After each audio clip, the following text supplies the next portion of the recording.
புத்தாடை அப்படிங்கிற ஒரு விஷயம் இல்லை. எந்த ஒரு விஷயத்தை புதியதாக துவக்கினாலும் அங்கே மஞ்சள் என்பது பிரதானமான இடத்தினை பிடித்திருக்கும். நம்ம இப்படி யோசிச்சு பாருங்களேன், ஒரு பூஜையை பண்றோம் அப்படின்னு சொன்னா கூட உடனே அங்க மஞ்ச பிள்ளையார் அப்படிங்கிறது தானே பிடிப்போம். அது பிள்ளையாராக இருந்தா கூட மஞ்சள்ல பிள்ளையாரை செஞ்சு பிடிச்சிட்டு தான் ஆரம்பிப்போம்.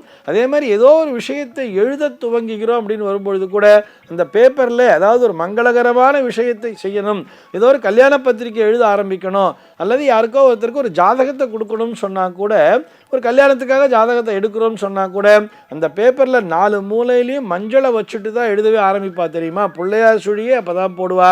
அந்த பேப்பர்ல 4 மூலையிலுமே மஞ்சளை வச்சிருப்பா. இப்படி அந்த மஞ்சளுக்கு மிகவும் முக்கியத்துவத்தினை கொடுப்பார்கள். வீட்டில் எந்த பூஜை செஞ்சாலும் இந்த மஞ்சள் பிள்ளையாருங்கிறத வச்சிடுறோம். மஞ்சள் இல்லாமல் எதுவுமே இல்லை. சாதாரணமாக பார்த்தோம்னாலே அந்த நாளில் மளிகை கடைக்கு ஒரு லிஸ்ட்டு போடுவா.